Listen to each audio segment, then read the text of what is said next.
Karibuni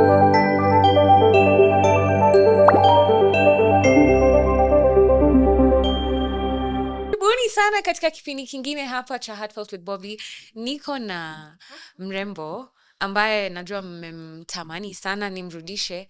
Madam Felgona Oyugah, author, writer, commentator, amazing woman who gives us the most wisdom. I always have to bring her back. Karibu sana, Felly. Thank you, Dr. Friend. I miss you too. You look amazing. I love your hair, your dress, your makeup. You look so pretty. Umekuwa ukifanya nini? Siri gani hii? It is showing. You are really truly glowing. You look very beautiful. So much. Na kona tu uki-travel huku na pale. Squeezy ni catching flights, not feelings. A big God, small God. We all have the same 24 hours. And other stories. I think I'm at the point where I'm letting go of a lot of things. Letting go not meaning forgetting. Nobody should confuse that with forgetting or forgiving. My Yeah. Please be on it. But it's that phase of your life where things are making sense.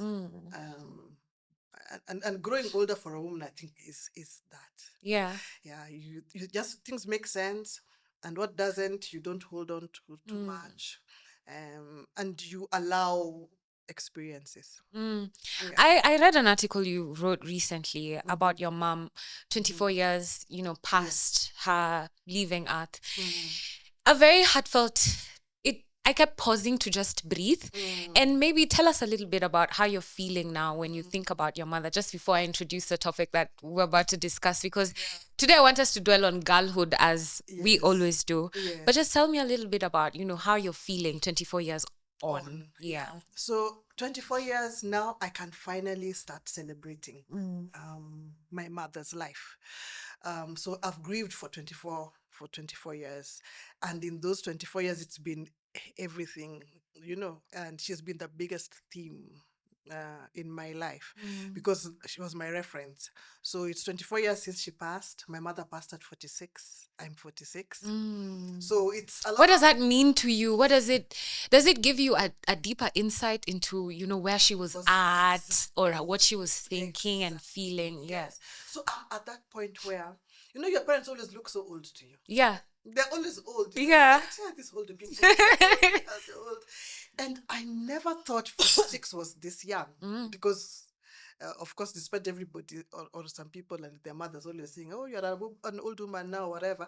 But you're just like, it was this young because I'm 46. I have friends who are older than my parents would have been. I have a friend who's 75, and we can sit down and have a chat. I'm 46. I still want my mother. I'm 46.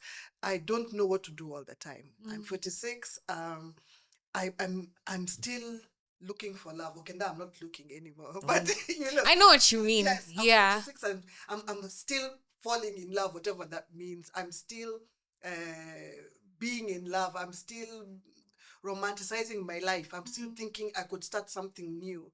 I could travel to this place, meet new people, see new things, So when I think back now, I'm just like, oh my God. So for me, the grief process was, of course, a lot of sadness and depression. Then I went into anger and judgment, because now I'm just like, she could have done this and her life would have turned out better. Then maybe she should not have died, and I keep saying, the easiest life to live is the one of the one that's not yours. It's not yours. Yes. If it was me. Yeah. By now, I'd be a millionaire. Yeah. All those nice things we say. So then after that, it moved to, again, like real sadness again. Now just sorrow. It's, grief and the helplessness and fatigue and being lost. And then it now moved to now accepting her and seeing her for who she is. And actually, asking her to. So I forgave her at some point, and then asked her to forgive me, and then now just humanizing her and saying, "Oh my God, you are just a girl." Yeah, because I'm just a girl. Like it's tomorrow is Saturday. I'm like, where are guys going tomorrow? And sometimes at my age with big children, I'll be in the disco until morning. I go home at 6 with the butt stop and the sun is out and you're like, yes, and Teddy. Yeah. So I'm now just thinking, oh my God, she was just a human being. And sometimes also just feeling so sorry for her not getting to do some things that I've been able to do. And realizing that my own healing is healing her, is healing my grandmothers, and all my ancestral mothers, because the pain is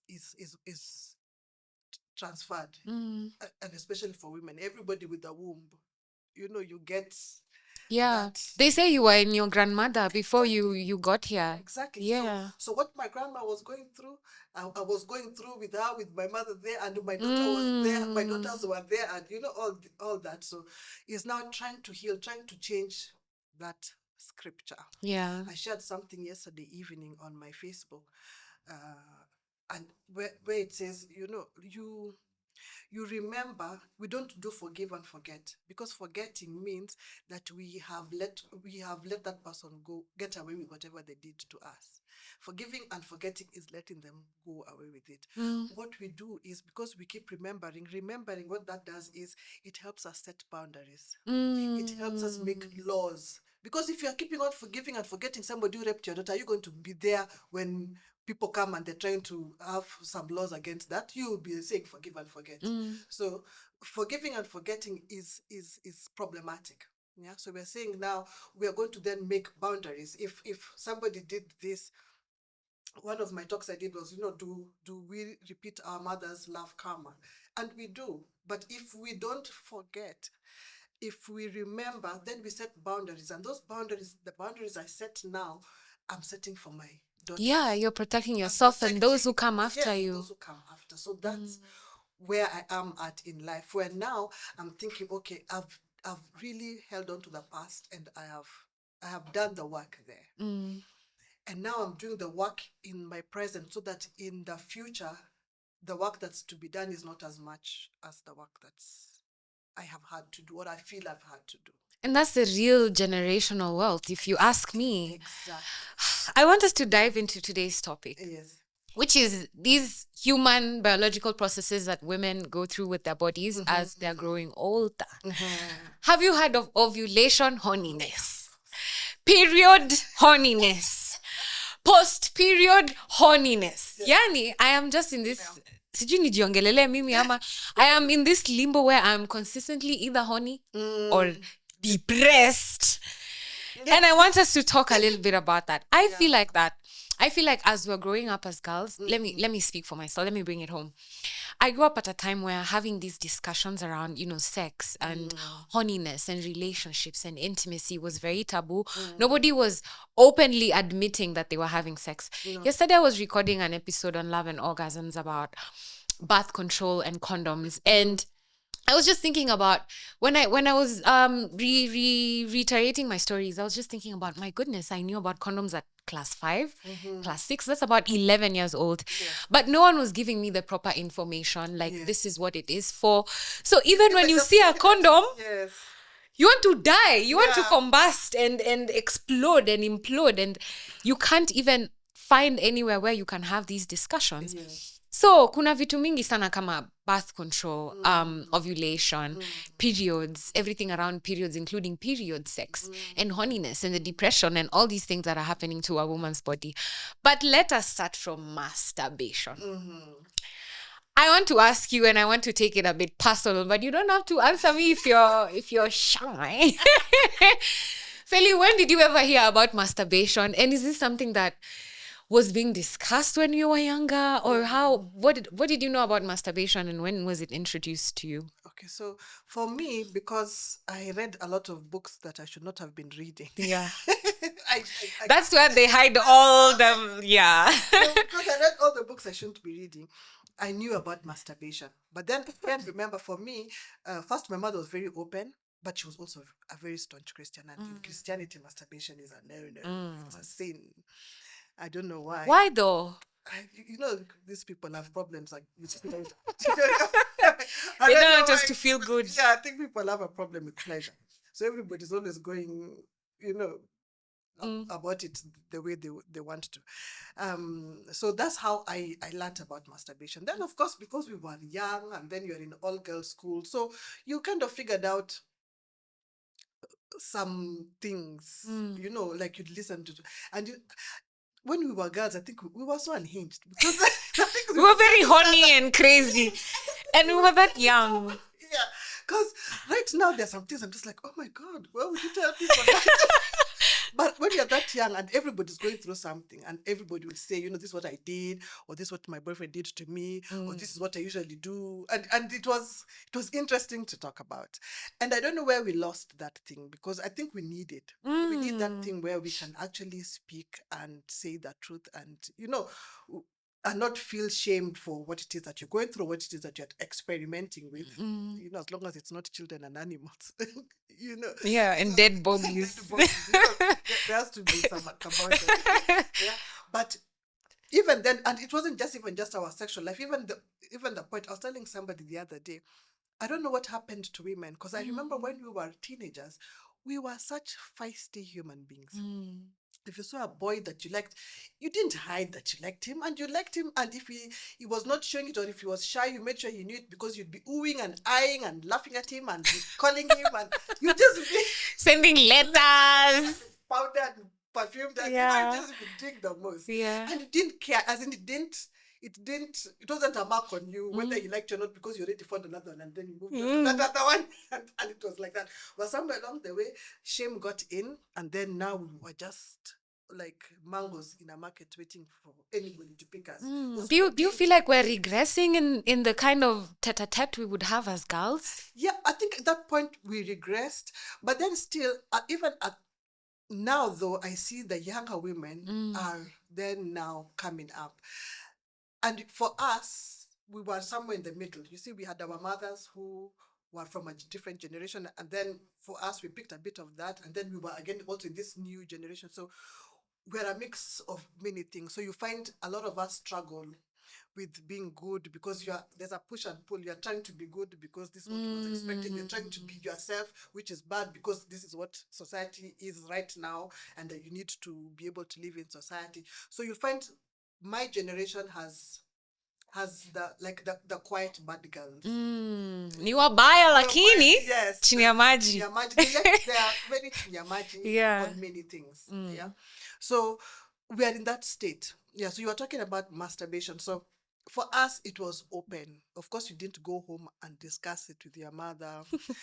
and then we knew a lot of boys, because again, because you spoke openly with each other, your cousins or whatnot, you hear things about wet dreams or them trying to masturbate in the bathroom and being found, Yeah.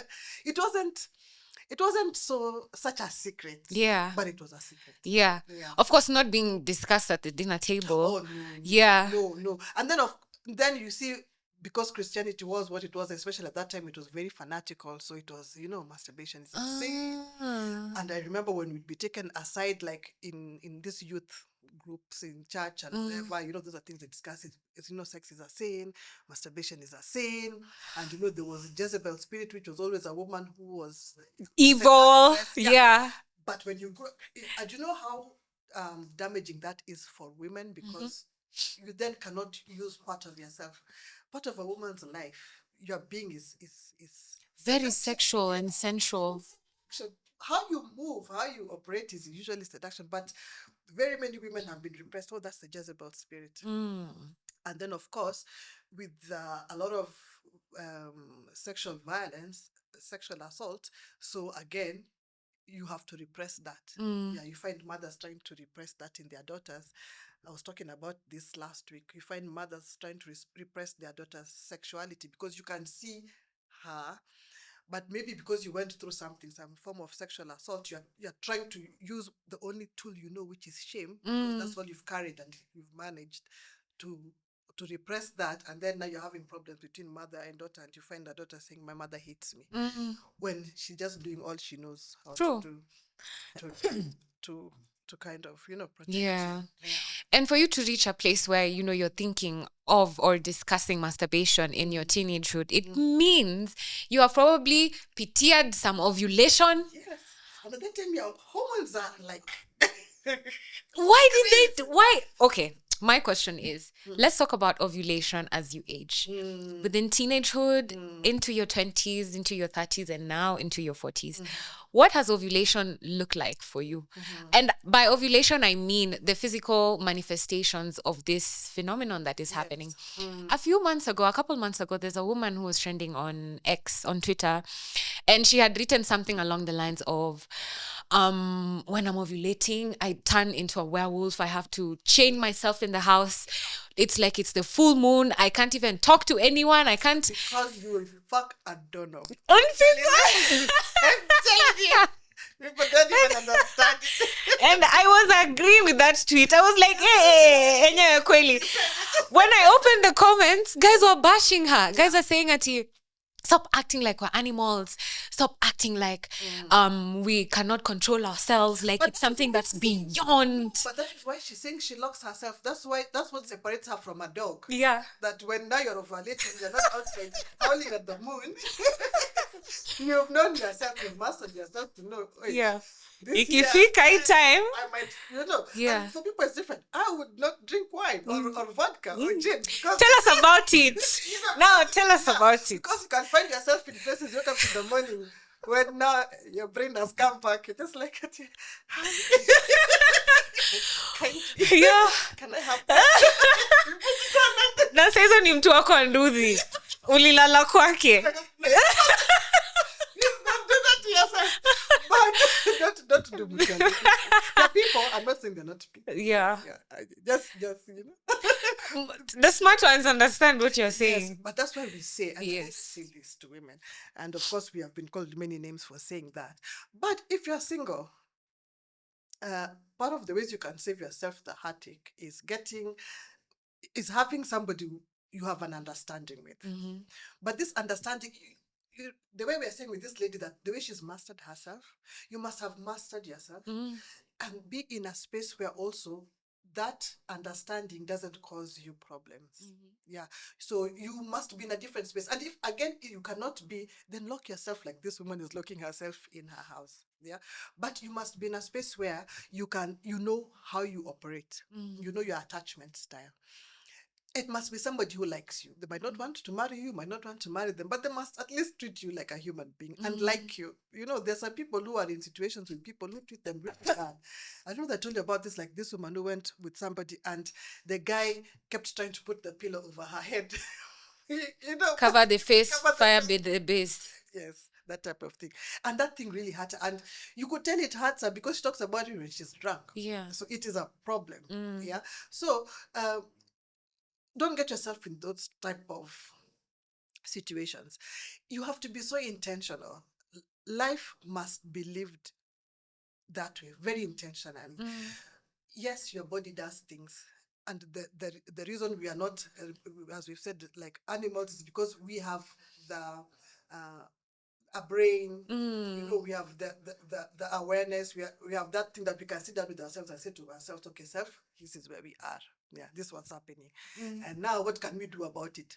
And what situation can I get myself in and what can I not get myself in? Yeah, and figure it out. Because I remember an old woman telling us another time when we had gotten ourselves into some trouble. I won't say that. They're watching. Yeah. And she said, there's nothing new you people are doing. I know the way you think at them they don't have sex or they don't have whatever. There's nothing new you people are that we are doing. So that you people now, because you have these gadgets, I can send Bobbie a message and somebody will read the message who's not Bobbie. You see, for them, they waited for market day until the friend came and to then see each other. Yes, now you discuss. Yes. Let me tell you what happened. And you'll be seeing your mother sitting in a corner laughing with her friend and like, they like laughing. Yeah. But now that's when they can tell themselves those stories. Yeah. So there's nothing new that we are doing. It's just the circumstances are different. You might be thinking at you, oh, what's so different about you? At you, you are behaving like you're an animal. Your mother didn't do that. That's why your mother was cleaning all the time. Yeah. She could not sit down. She was too horny. That's why she was always in a mood. She was I'm telling you, you can put it on my head when you're asking her, where should I put the plate? It's because daddy hasn't been home and she needs the shtick. And then also, if she was a proper woman, and many of them were, you could not even dare think that you could do anything, let alone even pleasure yourself to get up. You couldn't. This is, the self-pleasure is already being demonized in the church. It has been demonized all their lives as they're growing up as women. If you have been told you are that's a Jezebel spirit, so you're even wondering why the devil is possessing you, so you go and pray some more because you're feeling things of the world. Yeah, instead of praying, you sleep. Because remember, these women who have like these sex dreams and then they start saying it's a demon who is fucking them. Akina Vile, rubbing your clit feels so nice for yourself. Oh, but can you imagine, even when you are really, really horny and you're ovulating, if you just close your eyes and sleep, yes, you'll have another dream waking up and you're just like, where did you touch me? Because yeah. I feel like I reached where it is that I was supposed to reach. And then somebody tells you, oh, that is a demon possession, you should pray. And somebody said, hey, can you call that demon again? He knows how to. But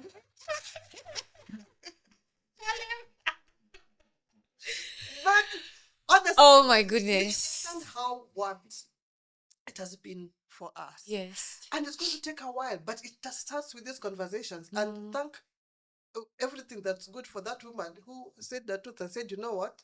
This is I have to lock myself up. Yeah, because now you don't have things to clean to put your mind out of it. Our mothers were always doing something. She was in the kitchen. And I used to wonder, how do they do these things? Because she has a job. She has, I don't know, like 5 side gigs. She's baking bread. She has a tailoring shop. She has a hair salon. She has, on top of that, she has time to go to all the church meetings. Yes, all the kids stuff. All the kids stuff. They are visiting people with children, people who have bereaved, or I don't know what. And you're like, what time do these people sleep? But it's just numbing everything. You numb all your feelings. Because again, alcohol, for those who didn't drink, was not good. So you're a Christian woman, so what else?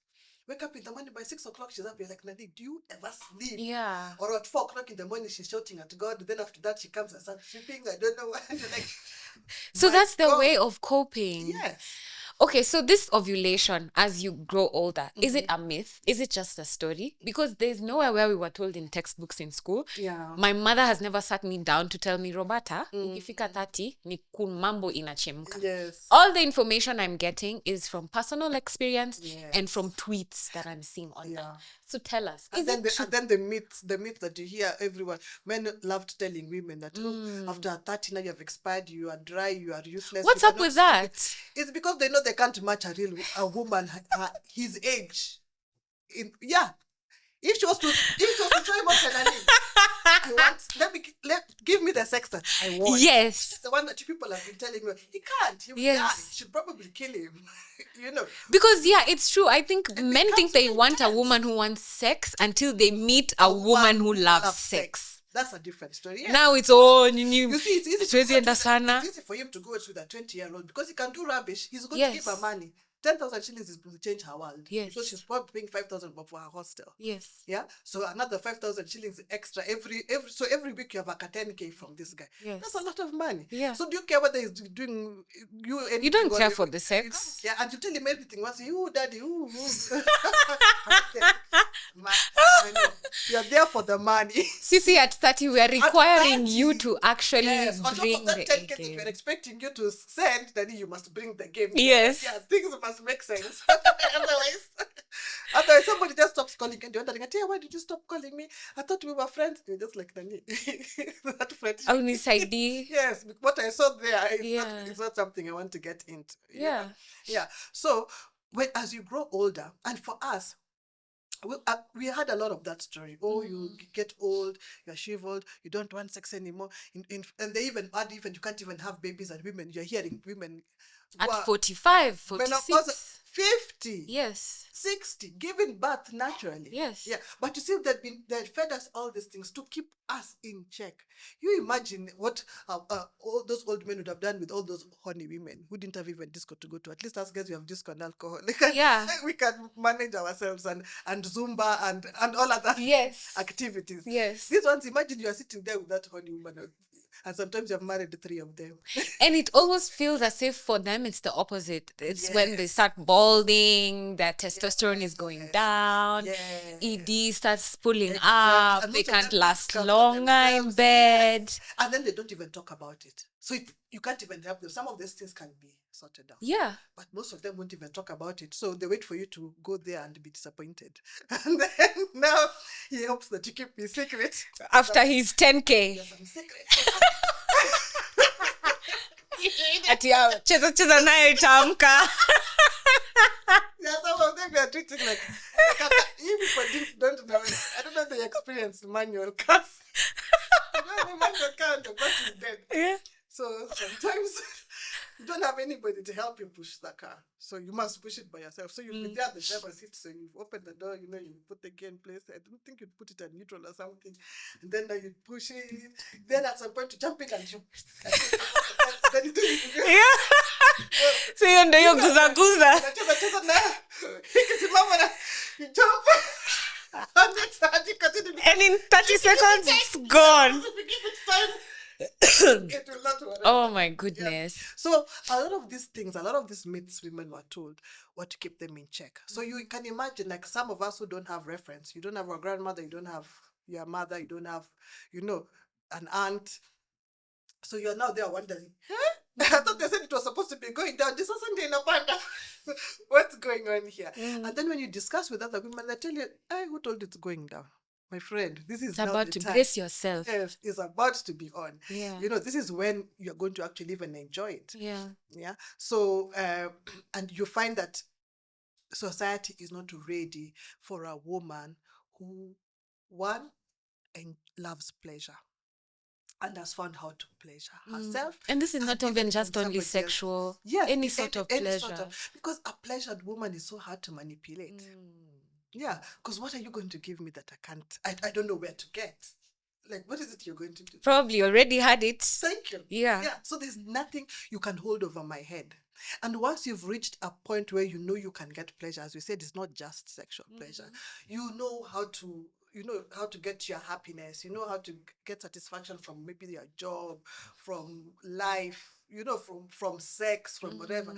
You're so hard to manipulate, and it's beyond sex, it's beyond money. Those become so little because you're like, Nani, I found something that you cannot take. Sometimes it's even just your peace in your own house or sleep. Thank you. Doesn't even have to be anyone else or anything extravagant. Your glass of wine at the end of the day, yes, at nothing, listening to your music, painting your nails or humming a tune, or taking a bath. Yeah. So I think society is in for something. I'm so happy. I hope I get 105 years to watch it, because I think the next woman. Ni sisi ndio tuko. We are horny and we are very open about it and about what we want. And you see, the thing with that is then you're not going to be bembelezing a man. You're not going to be managing his ego. Because women were brought up to manage men's egos. That man is shit in bed and they're busy trying to howl and whine your waist. And you even sit in a lot of these things. I don't know what they teach in these classes these days, but I remember when we were going for these sex aunties and sexologist things, it was always so mechanical because it was for him. Even if you got to the point of squirting, it wasn't for pleasure. It was almost to prove something. It's just like, then what's the point? Yes. Yeah. But it's because you were built for a man's ego. So men never knew that they were bad in bed. I remember once writing an article in the Star and said, men don't know they're bad in bed. Nobody tells them. Yeah. And we should start telling these people, Nani, you brought me all this way for nothing, you stupid idiot. You wasted my Maybe time. they will have those classes where they're taught how to wind their waist. They need those classes. Because let me tell you, there's some things some people do and they're just like, and then it's still asking you stupid questions. Yeah. Whose pussy is this? Yeah. Come for daddy. Somebody said on TikTok that they almost collapsed. And stop asking me who my dad is. I told you I'm a single father. I know that girl, Laura Mbata. I almost cried. I think check on them. He was single father. I almost cried. But it's true. Yeah. It becomes a whole interview. And they just like, Nyamaza bana. Unashukisha hiki. Stop making it work.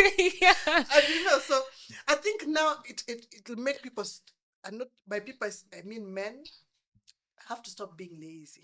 Yeah, that thing of just, first when they first they didn't know they were bad in bed. Then when they realized they started saying, come with your own organs or whatever. No, Nani, you need to change this. Women right now are not settling for that nonsense. We're actually more vocal about the things that we need. And we're requiring the other gender to step up in so many different ways, except just financially. And it's not like even financially ati wametufikisha. How many of them, yeah. And you see, also what people don't realize is what lack of sex and good sex does to a woman. Even women themselves, many of them don't realize. I hope that you are enjoying that episode, people of the internet. Everybody says there is no job. And that is true. Also, that was me 10 years ago. The problem is that everybody is trying to get a job in their own town, in their own city, in their marketplace. They ask friends for jobs. Mothers call uncles, uncles call fathers, but there are no jobs, right? Let me tell you what no one is telling you. Jobs migrated online. What I actually mean is there are many, many jobs around the world and there is no one to do them. I have worked for a long time online, I think more than 10 years. I work for Americans, I work for Europeans, I work for the Chinese, the Australian, Canadians, the Ugandans, name all of them. And last year, I had a eureka moment. I said to myself, you know what? I should compile what I have been doing for the last 15 years. So in 2024, I wrote a book called Goldmine, 18 Side Hustles for Africans. And it sold a lot of copies. In fact, sometimes I was receiving 500 orders in a day. In 2025, something happened. AI came. I think in 2025, AI came. AI came in 2024, but in 2025, it is here with us. And people say AI is taking away their jobs. And for me, I'll say false. There are actually AI jobs. Na mimi ni nani? I created more jobs. We now have in my book 25 online and offline side hustles that you can do anywhere in the world, whether you are in the village, whether you are in your small town, whether you're in a marketplace, whether you are in your house, you can do them. In this powerful volume 2, I share 25 new actionable online hustles specifically researched and tailored for Africans. My new book provides clear step-by-step guidance, drawing from my extensive experience and research, including the mistakes I have made and lessons I have learned over 15 years in this online job market. You can become an executive assistant to busy folks in Europe, America, and Canada. You can also get paid for tasks like watching videos and taking online surveys. There are many of them and they're in my book. You can also build a business as a virtual assistant, start an e-commerce without a shilling. You can also become an affiliate marketer or an online English tutor. And you can also do tens of AI jobs, and they're all in these books. If you have a job, that is fine. But I know around you there are so many people that are always looking for jobs and at home watching Netflix. Buy this book for your brother, for your sister, for your mother, cousin, husband, who is back at home all day, all night watching Netflix. Okay? Buy it for your friend. That friend who is always asking me for cash, you can buy this book for them. All the information is in the description below. You can also inbox me, you can WhatsApp me, or you can go to my website, which is oduorjagero.co.ke. The book is only 1,000 Kenya shillings. Or if you're anywhere around the world, the book is $10. So thank you very much. Back to programming.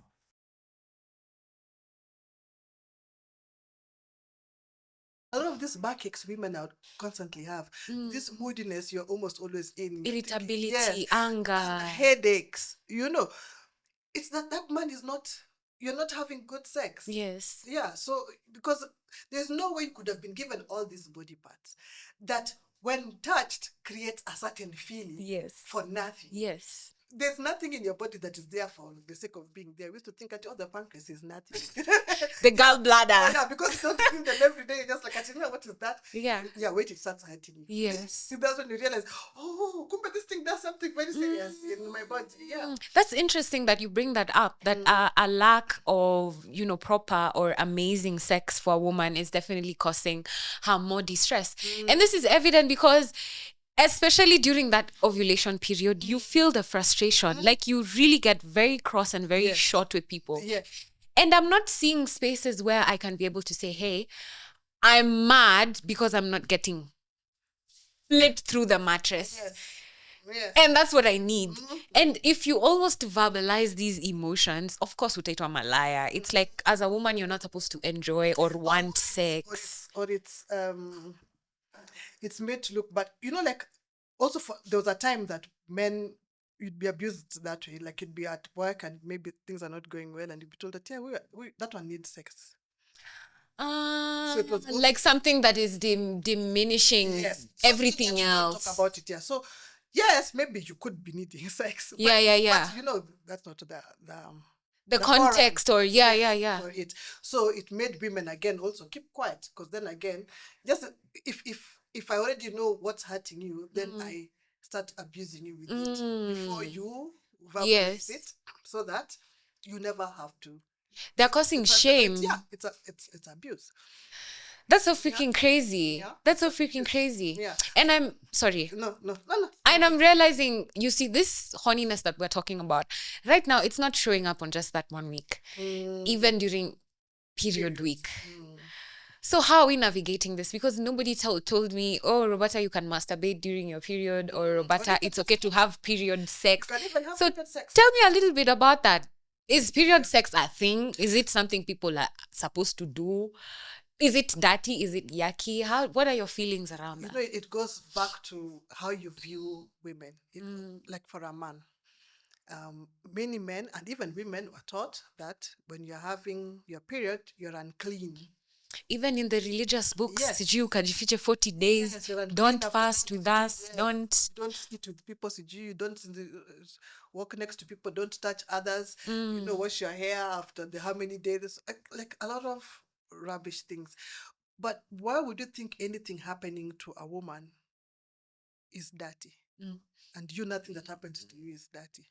I mean, because it's a bodily function. Yes. You didn't wake up in the morning and decide this was supposed to happen. It's because of that period that you are there. If your mother was not ovulating or having her period, you would not be there. So what is it that we need? It takes a different type of man who can unlearn a lot of those things, where a woman is not dirty because she's on her period.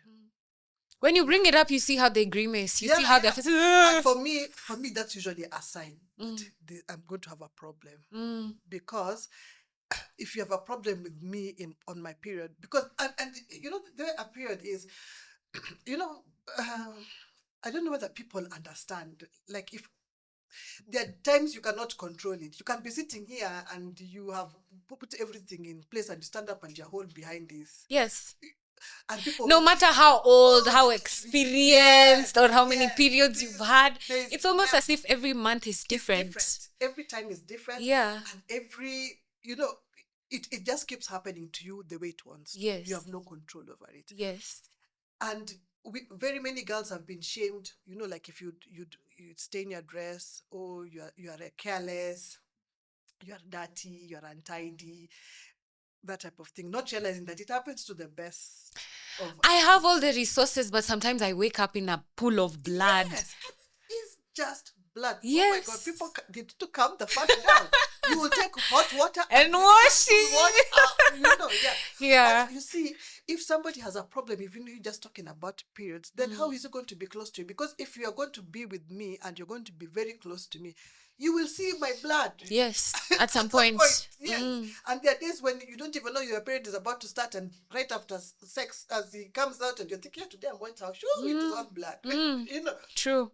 those are grown-up conversations. And if a man can't have grown-up conversations, then it's a bit of a problem. Yeah, because kind of sharing your body, it's like they want you to share only the nice parts about it, and then the parts that are actually real, you don't want it's to. no. Yeah, I don't always smell of flowers. Yes. Yeah, but then newsflash, it's perfume. Yes. Yeah, I didn't wake up smelling like this. So somebody must love you, like you. And remember I was saying just before this, when you like somebody, you can't stand their smell. Yes. And we're not saying smell like body odor. We're just saying like you have every human The way being they has smell. every Yes. human being has a scent that, you can actually smell beyond the colognes and the shower gels and whatever. You can, Like when your man is coming from a nice workout. isn't it?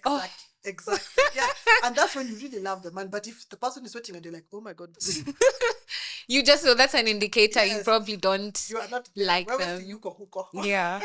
You're not even there. So the same with periods. And you're going to have periods for such a long time. If somebody can't stand it now, so he's going to make your life hell for how many years?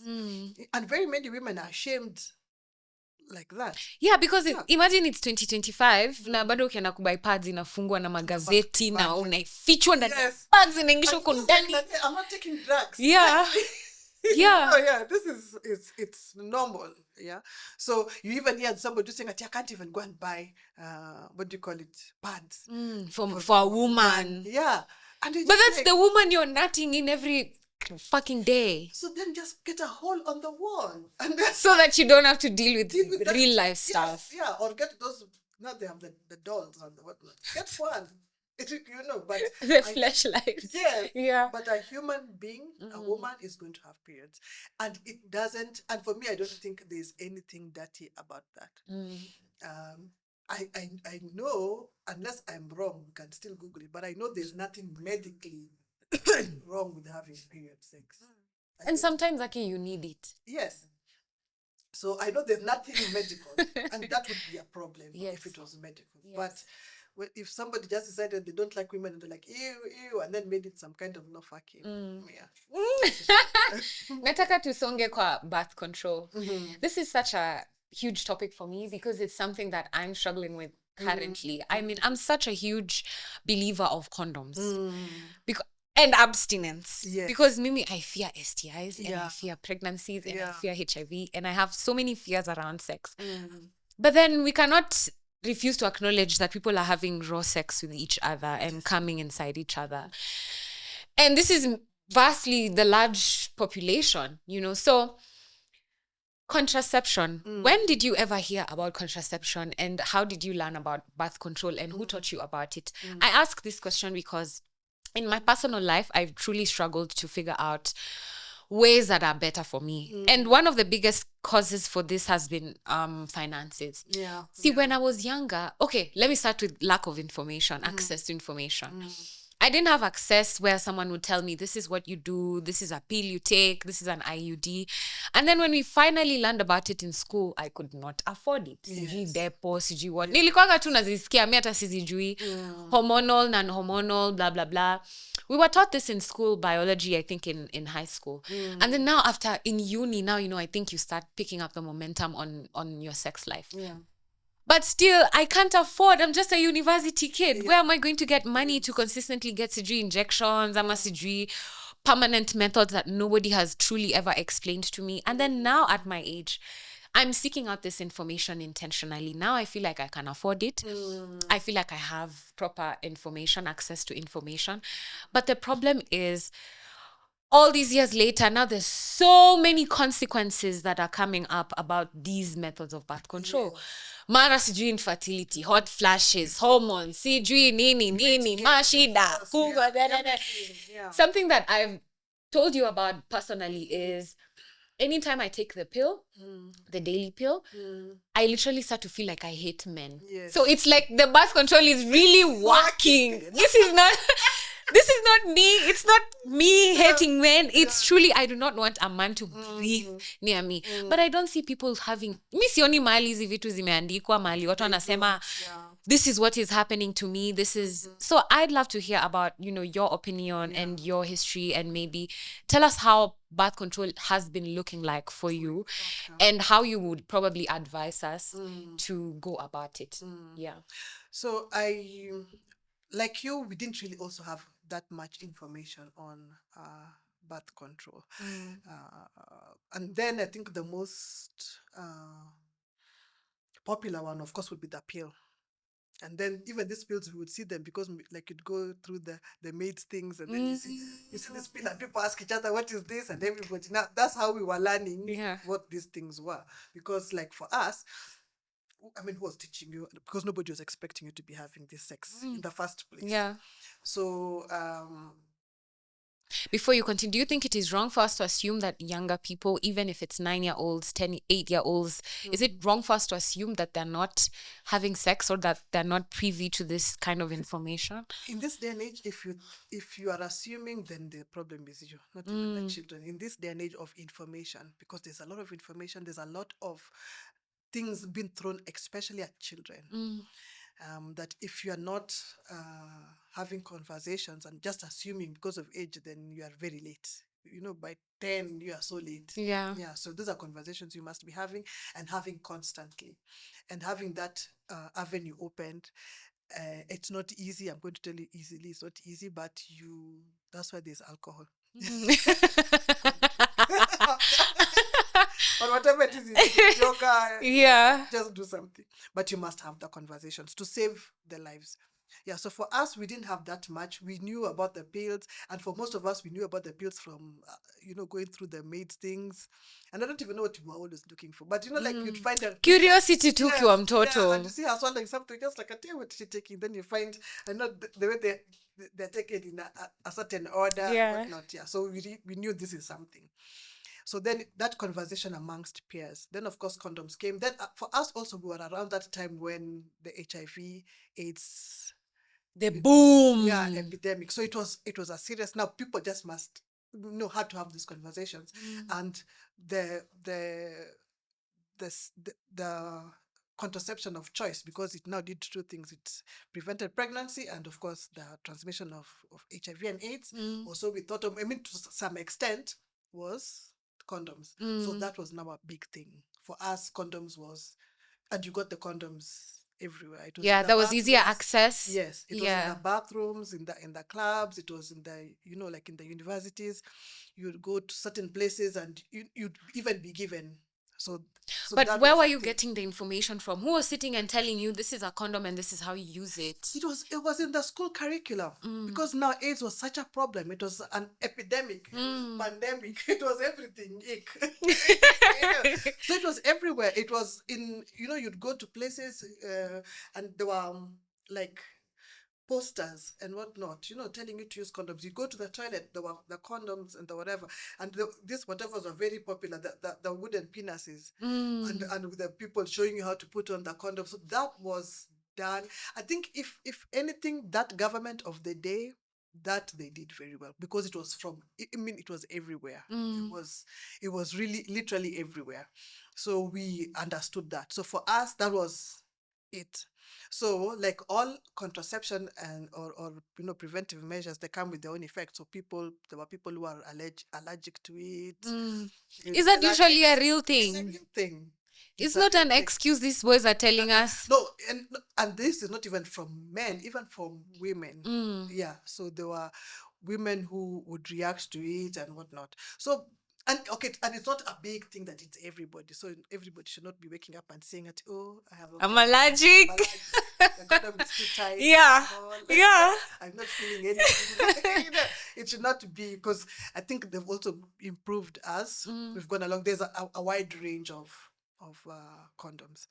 So that was largely the thing. But you see, then again, also for us, because we were still in a more like conservative society, our big thing was, are you a virgin? I'm a virgin. So if we do, we just need to count days, because then nothing will happen, because we have not been exposed.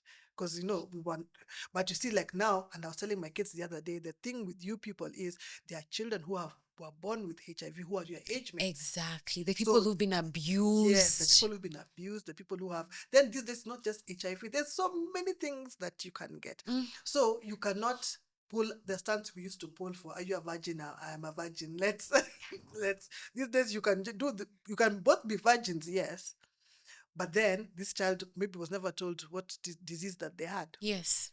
And I know of a case where a girl gets to 18, she has been taking medication all her life, and she was being told that those are supplements. So for her, she thinks she's taking vitamins and I don't know what, only to realize that that's so dangerous because at 16, 13, 16, most people are experimenting with sex for the first time. But you see, people, we love to put our heads in the sand and think, because I didn't do it, my children are not doing it.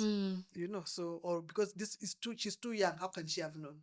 Yeah. So things change, the dynamics change. Yeah. So for us, that was what we did. So the first time, even when by the time I got pregnant, I think that's why I also gave birth to so many children, because I barely used contraceptives. Yeah. So by the time even I was having my first baby, I had not used any contraception. Even by the time I was having Ever. ever, even that condom I had not used. Yeah, I had some. I would carry some because it was that you have to. Yeah, but because you in your head, it's just like, I only have this boyfriend and it's just my one boyfriend. I'm not doing anything, and I've promised him myself forever. And he has done the same. I'm in love with him. Yes, and he has done the same. We are soulmates. Our story Twin was flames. written in the stars. Utalia kwa choo. I'm telling you. So I hadn't had. So the first time I had contraception, I think, was after I had my son. And that was now my third child. And it was the depot that almost really messed me up, because I lost a lot of weight and my body had pararad. You oil yourself for the oil would not be absorbed. It was bad. So the doctor says, okay, leave it. And then those days. Are they kind of doing trial and error with? Because nobody knows you. Yeah, nobody finds out who you are. And you see, even you, when you're going to the doctor, you're looking for the most convenient. You're just like me, I won't remember to swallow these pills every day. I have 2 children at home. I can't remember. So he says, okay, they gives you options. You could do this, you could do, and then you just did it. And if it didn't work, you came back and gives you a break and then tries another one until you get something that somehow works. So I had the depot, and then those days people do the depot, and when it would be like a 3-month thing, I think. And then I think after maybe you get it twice or thrice, you're given a break, because then it really mess up with your fertility. So you'd not even be able to get pregnant for I don't know how long. So even if you got off it, your doctor will tell you you'll probably not get pregnant maybe another year or 2 years. But to me, I think a few weeks later, I was pregnant. Fertile mama. I had cancer, I was dying. Because when you go to the doctor and they ask you, when was your last period? Because of course it messes up with your cycle as well. You're like, I can't remember. Why? Because I'm on this contraception. Okay, when did you start taking it? And everybody just assumes, okay, you probably cannot get pregnant, because it's and nobody really wants to figure it out. And I think for contraception, women really must take ownership and really advocate for themselves, because nobody else will. People are trying to do their jobs. They just want to see as many patients. Many of these doctors have targets, so just trying to see the patient push in and out and move on. So and even if we are complaining and saying also men must do it, but you see, you have more to lose. I don't think I can trust a man to take birth control for us, because even you've seen they've been rolling out and talking about how research is done towards, the birth control pill for men. But really, do you think you can go home and be comfortable? Kevo alimeza pill. It's fine. And you see, do you think you can trust that? That is just a relationship. Now you can imagine that you are married to this man, and still you have children, and you have said these are enough children, but he still doesn't want to get a vasectomy. So will that one take a pill if this one can't even? Because you said the kids are enough, you're not getting any more. Yeah. So why do you want me to continue taking this hormones when we can just do a vasectomy? This thing out, yes. It won't do anything to you. Plus, it's reversible. And then on top of that, I think it's local anesthesia or something. Yes. But if you are to do, have your tubes tied, it's a surgery. Yes. It's like a surgery. Yes. Okay, I'm sure these days they have, I know they have a new way to do it, but it's still not as simple. Yes. As a man doing it. Yeah. Oh my goodness.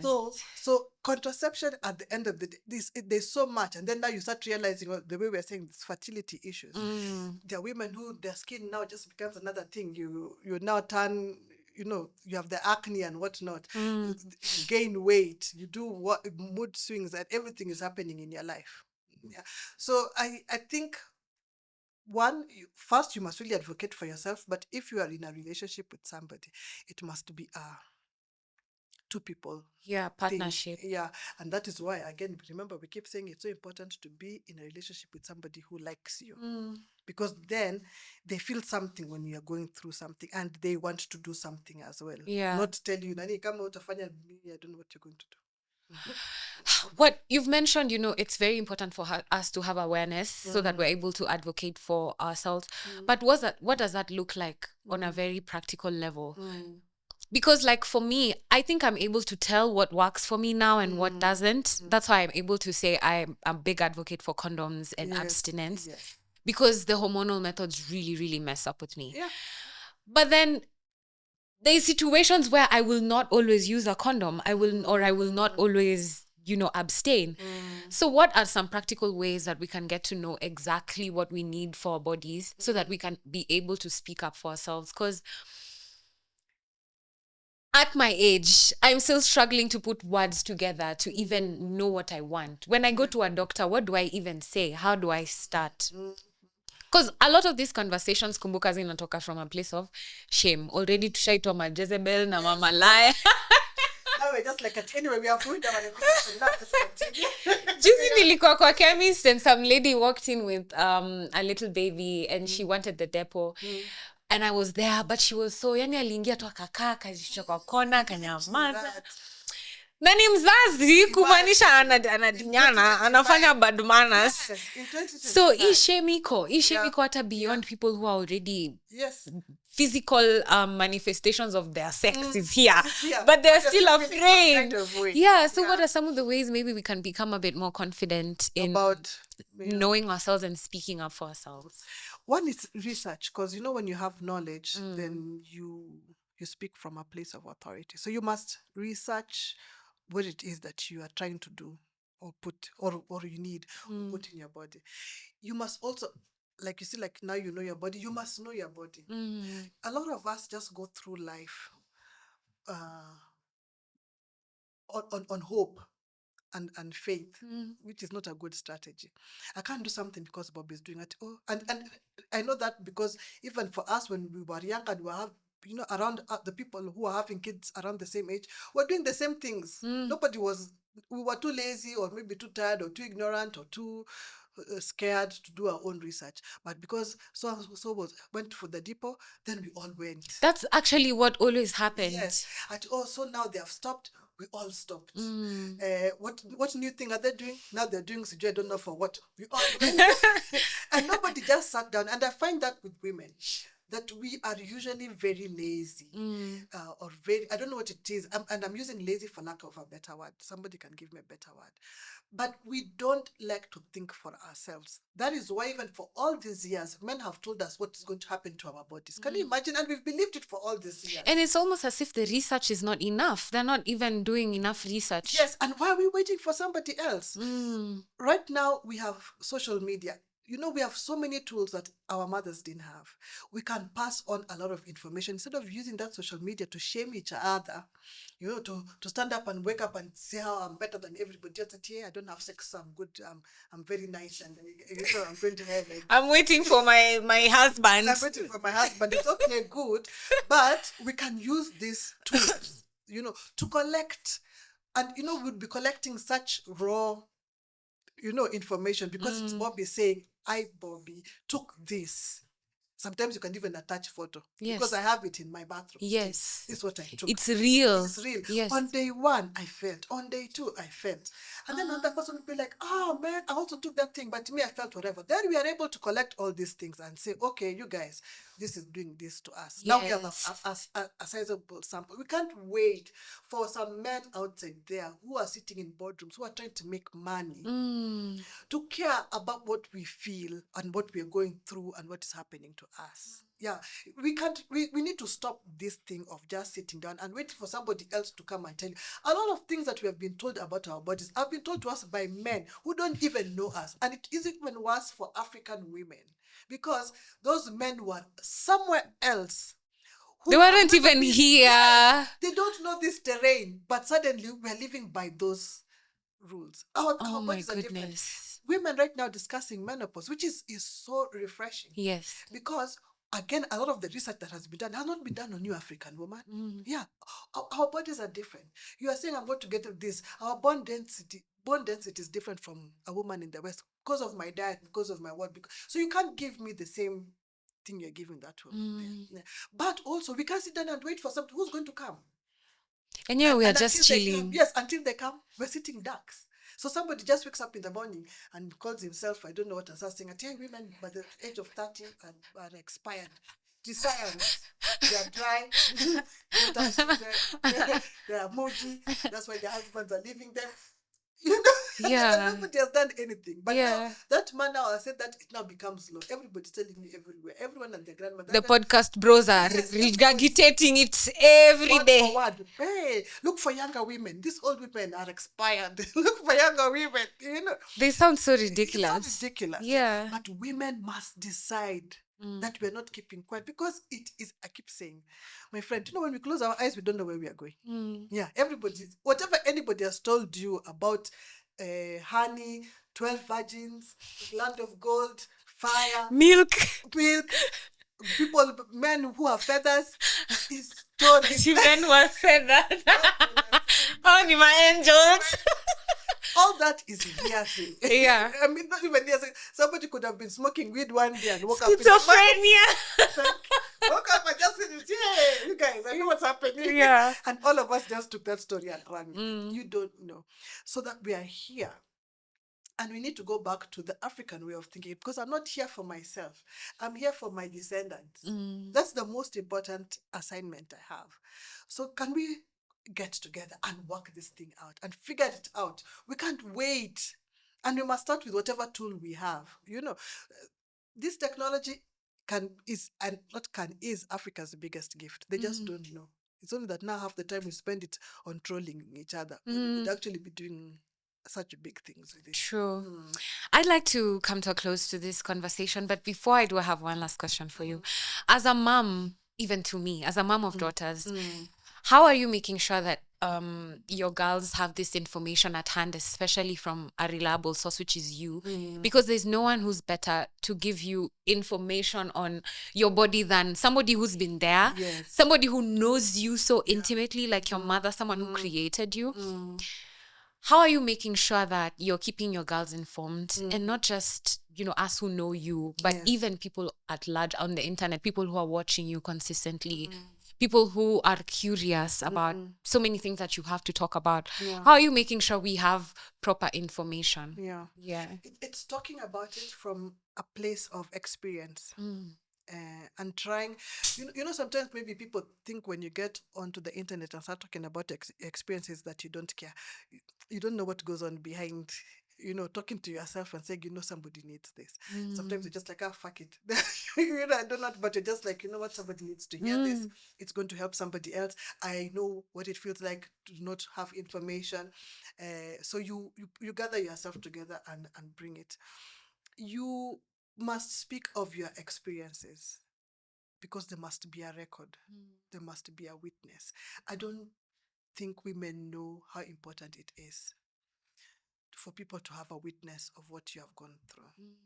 Remember, we said because of that witness, then we are able to set laws, we're able to set boundaries, we're able to change strategies. So to remember. Yeah. So you must, your life must be witnessed. Women have been silenced for so long. And then we were silenced for so long that we learned it, and now we self-silence. Whatever it is that you have, somebody needs. Yeah. So make sure the people around you, a lot of myths, older women hate, are jealous of young women hate older women. Those are myths. You need those women. Women need each other at whatever stage in life. You can learn something from a teenager. The teenager will learn something from you. A lot of us get a lot of confidence from these young girls when they say, "Oh, you can," and you're like, "Yeah, I like that." Yeah, if she can do this. She why can can't I? Yes, yeah. Yeah. You see a 65-year-old woman, a 69-year-old woman has got onto the internet. She's like, "Hey, I'm also going to do a podcast," and she's telling you things, and you're like, "Oh." that's from experience. I can get that. Yeah. So it's for women to band together, teach the young ones, make it better for them. You're not a good person if you say, even me went through that, they can go through that. You are evil. You didn't learn anything from what you went through. You must teach. And that must be every woman's language. Teaching. Your first love language should be teaching. Teach the next woman. Teach the next woman. So how I make sure my daughters have information, I try as much as possible to be open and look for teachable moments. And there are many different ones. We could be watching something and you say, oh, this. They can be saying, oh, my friend did this. And that's Does it get moment. awkward though? Oh, it does. Sometimes they ask me some questions. It's like, oh my God, these people don't have any respect for it. They're just like, Yes. please, guys, please. And you're just like, you listen, then you're like, pass me that wine. And you're just listening and you're pouring and then you're like, then now you have a little bit of courage and you say, and I am for, saying, and I've made peace with that I'm also human, and that some things will embarrass me. They will also ask me about some of my decisions, and some of them are embarrassing, but I know what it is that it will do for them if I let them know. Because I never want my children to think that I know everything, one, or that I am beyond, certain things. Yeah, I've been there so that you don't be there. So don't ever feel that there's something that you have done that your mother can't do. She probably did it many times. So and my thing is always one of my best quotes, I am human. Nothing human is alien to me. Yeah. So because you can do it, I can do it. It's just circumstances right now are different. So I try as much as possible. Sometimes I'm judging. I won't lie to you that. But inside, I don't outside. But later on, of course, you catch yourself and say, you know what? I could have done that. Yeah. I could have been there. But there's even a sense of peace, I guess, that, at least they come to you. Yes. It's a bit safer than going to strangers. Yes, or trying. And because outside there, people will tell you anything to manipulate you. And sometimes not just the boy. Sometimes the friends are not good. We also have to reach that place where you're telling children the truth, that your friends don't always want the best from you. Yeah, just because you think you are innocent, you don't know anything. That one might be coming from a place where they know they have seen some dark things and now they've become dark. True. Yeah. True. Yeah. Thank you so much for joining me for this conversation as usual. I've learned so much, and it's always so refreshing to sit with you, because not only do I get, the motherly love that you always give so freely and selflessly, but also I get the sense that, I need to be confident enough to just love myself so openly, so that I'm able to receive, even if it's just information or lessons, or just to put myself in a space where I'm able to learn much more. So thank you so much. Always, Felly. Where can we find you on social media in case we want to DM you and buy you a coffee and take you out, or join you on your nice trips that you're going on? You can find me on Felgona Oyugah. All platforms, Felgona Oyugah. Okay. Yes. Thank you so much. And guys, thank you so much for joining us for this beautiful hour on Heart Felt with Bobbie. Nasimna tupeleka mbele mbali haraka sana. We just hit 100K 2 weeks ago. Now we're already at 120. Nice. So it's beautiful. Yeah. Thank you so much. Leave us your feedback. Tell us what you'd love to hear. Tell us if this conversation made you as enlightened as it has me.